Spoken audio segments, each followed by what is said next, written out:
Good morning students. Today's topic is chemical reaction. Physical और chemical change के बाद हम रीड कर रहे हैं केमिकल रिएक्शन. सो केमिकल रिएक्शन क्या होता है? केमिकल रिएक्शन जो है वो केमिकल चेंज को दिखाने का एक तरीका होता है, यानी एक सिंबॉलिक विद सिंबल्स रिप्रेजेंटेशन होती है. किसी भी केमिकल चेंज को अगर हमें इन वर्ड्स लिखना हो, बता तो सकते हैं हम, लेकिन हमें सिंबल्स में लिखना हो तो उसको रिप्रेजेंट करने का तरीका है chemical reaction.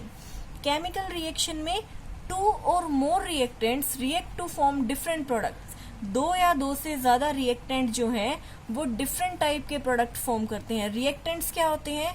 Reactant is a type of input जो हम देते हैं. यानी अगर आप वेजिटेबल्स कुक कर रहे हो, आप सब्जी बना रहे हो, तो सबसे पहले आपको किस चीज की रिक्वायरमेंट होगी?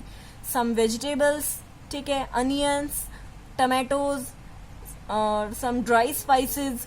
तो ये सब आपके रिएक्टेंट है. और उसके बाद आपकी जो फूड है या वेजिटेबल्स है, जो वेजीज कुक हो जाती हैं, आपकी प्रॉपर एक सब्जी बन जाती है, वो आपका प्रोडक्ट है. ठीक है. सिमिलरली अगर वाटर की बात की जाए, H2 इज अ वाटर, सो ये एक प्रोडक्ट है. लेकिन अगर ये H2 आया कहाँ से?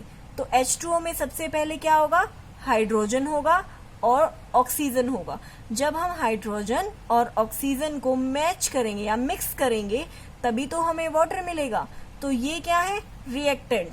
और ये जब इसका जो मिक्स होके रिजल्ट निकलेगा उसे हम बोलेंगे प्रोडक्ट. सो समझे, ये है reactant left hand side and right hand side is your product. So reactant आपके 2 या मोर देन 2 होने चाहिए. ठीक है. और जो आपका प्रोडक्ट बनेगा, समटाइम्स वो एक प्रोडक्ट भी हो सकता है, समटाइम्स वो एक से ज्यादा प्रोडक्ट भी बन सकते हैं. Chemical reaction can be demonstrated by a chemical equation. Chemical reaction को, जो भी रिएक्शन हो रही होती है, जो भी चीजें बन रही होती हैं, उसको हम एक केमिकल इक्वेशन में रिप्रेजेंट करते हैं. सो केमिकल इक्वेशन इसी को बोला जाता है. These are chemical equations. It is the reaction between 2 और more reactant. Chemical reaction equation में क्या होता है? 2 या 2 से ज्यादा रिएक्टेंट लिए जाते हैं. ठीक है. और जब वो आपस में रिएक्ट करते हैं, 2 या 2 से ज्यादा रिएक्टेंट जब आपस में रिएक्ट करेंगे तो हमें क्या मिलेगा? रिजल्ट में एक प्रोडक्ट मिलता है. उसी को हम केमिकल इक्वेशन बोलते हैं. रिएक्टेंट होते हैं हमारे लेफ्ट हैंड साइड और प्रोडक्ट होते हैं आपके right hand side. The reactant are written on the left hand side and product is written on the right hand side.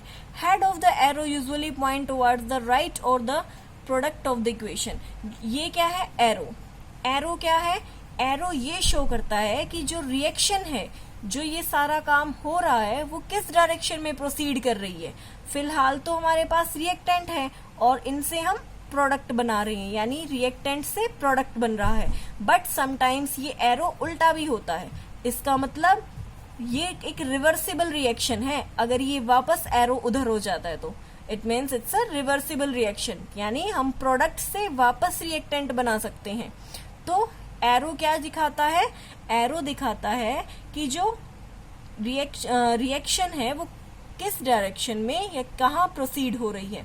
If more than 1 reactant और प्रोडक्ट इज नीडेड, अगर एक से ज्यादा reactant या प्रोडक्ट की जरूरत होती है तो हम उसे प्लस साइन से सेपरेट करते हैं. जैसे ये हमारा एक अलग है रिएक्टेंट, ये अलग रिएक्टेंट है, तो दोनों को हम डिफरेंशिएट करते हैं बीच में प्लस साइन लगा के. जैसे आप कोमा लगाते हैं इंग्लिश हिंदी में, चीजों को, वर्ड्स को अलग अलग करने के लिए, दो चीजों को अलग करने के लिए. सिमिलरली साइंस में रिएक्टेंट्स को डिफर करने के लिए, डिफरेंशिएट करने के लिए आप बीच में एक प्लस साइन का यूज करते हैं. और एरो जो है, एरो का रिएक्शन प्रोसीड भी है, साथ ही एरो ये भी बताता है कि reactant side is this and product side is this. ये बेसिकली रिएक्टेंट और प्रोडक्ट साइड को डिफरेंशिएट भी करता है, दोनों में डिफरेंस भी रखता है. Next is in the above reaction of formation of water. अगर हम ऊपर केमिकल रिएक्शन की बात करें तो इसमें क्या फॉर्म हो रहा है? H2O is water. Water form हो रहा है. ठीक है. और वो वाटर किससे फॉर्म हो रहा है? हाइड्रोजन और ऑक्सीजन से. वाटर फॉर्म होगा. इस वाटर फॉर्म होने में हाइड्रोजन एंड ऑक्सीजन रिएक्टेंट है और वाटर एक प्रोडक्ट है। The reactant and water are separated by an arrow, और इस एरो से रिएक्टेंट एक साइड है और प्रोडक्ट एक साइड है, यानी ये दोनों सेपरेटेड है। कुछ और एग्जांपल्स हैं केमिकल रिएक्शंस के। मीथेन CH4, कार्बन 1 मोल, हाइड्रोजन 4। जब कार्बन 1 और हाइड्रोजन 4 हो तो क्या बनता है, मीथेन बनता है। मीथेन और ऑक्सीजन को अगर हम रिएक्ट करवा दें आपस में तो कार्बन डाइऑक्साइड गैस निकलती है और साथ में थोड़ा सा वाटर भी निकलता है। CH4 plus 2O2, this is methane and this is oxygen. ये आगे 2 कैसे आया, अब आप ये सोचेंगे 2 जो है वो बैलेंस करने के लिए लगाया जाता है। बैलेंस मीन्स जितना हमारा रिएक्टेंट होता है उतना ही हमारा प्रोडक्ट निकलना चाहिए सेम अमाउंट में। अगर नहीं होता तो हमें यहाँ कुछ बढ़ाना पड़ता है और यहाँ कुछ कम करना पड़ता है। सो ये बैलेंस करने के लिए लगाया जाता है। CH4 में से कार्बन यहाँ और ऑक्सीजन का O2 यहाँ, कार्बन डाइऑक्साइड बन गया। H4 हाइड्रोजन 4 है तो ये हो गया 2 2 4H यहाँ पे आ गया और एक ऑक्सीजन यहाँ आ गया। सो CH4 एंड O2 ये रिएक्टेंट है, ये दोनों रिएक्टेंट है। जबकि अगर कार्बन डाइऑक्साइड और H2O की बात करें तो ये क्या बने हमारे, ये प्रोडक्ट बने। These are the products. One more example, sodium metal Na। अगर सोडियम को वाटर में डालेंगे तो सोडियम हाइड्रोक्साइड फॉर्म होगा, NaOH फॉर्म होगा and in some amount of hydrogen gas भी लिबरेटेड होगी, यानी बाहर निकलेगी। तो सोडियम, वाटर, NaOH, सोडियम और हाइड्रोक्साइड होता है हमारा OH। जब ये दोनों आपस में रिएक्ट करेंगे तो क्या बनाएंगे, sodium hydroxide and hydrogen gas.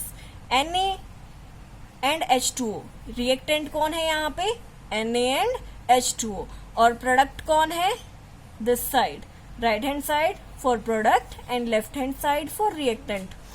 The method of representing a chemical reaction with the help of symbol and formula of the substance involved in its known as chemical equation. So chemical equation क्या है, यही है chemical equation। जब कोई reaction होती है आपस में, यानी कोई न्यू सब्सटेंस बनता है और उसको हम सिंबल्स में दिखा देते हैं। जैसे हम वाटर है, ये वाटर को हमने डायरेक्ट वाटर तो नहीं लिख दिया ना, इसको सिंबल में दिखाया है H2O। तो जब हम किसी भी चीज को, रिएक्शन को सिंबल में दिखाने लग जाते हैं या उसके फॉर्मूले में लिखना शुरू कर देते हैं तो उसको केमिकल इक्वेशन बोला जाता है। For example, zinc metal react with dilute sulphuric acid to form zinc sulphate and hydrogen gas. Zinc, यहाँ पर हमने फॉर्मूला यूज नहीं किया। अगर हम फॉर्मूला यूज करते then we will write Zn for zinc and sulphuric acid is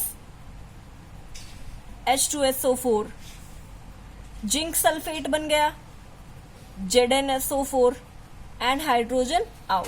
so हमने यहाँ वर्ड में लिखा है, सो इसे हम वर्ड इक्वेशन बोलेंगे। लेकिन अगर हम सिंबल्स का यूज करते हैं देन हम इसको केमिकल इक्वेशन बोलेंगे।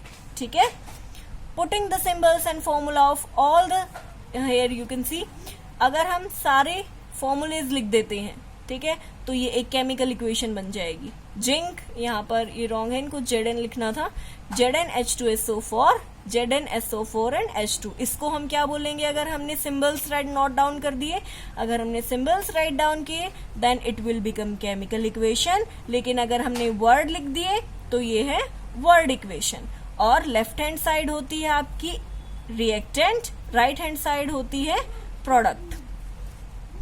द सब्सटेंस विच कंबाइन और react are known as reactant. वो सब्सटेंस जो आपस में कंबाइन होते हैं और रिएक्ट करते हैं, एक दूसरे के साथ मिलते हैं, उन्हें रिएक्टेंट बोलते हैं। और जो सब्सटेंस इन दोनों के कम्बिनेशन से हमें रिजल्ट मिलता है या इन दोनों के कम्बिनेशन से प्रोड्यूस होते हैं, दैट आर कॉल्ड प्रोडक्ट्स।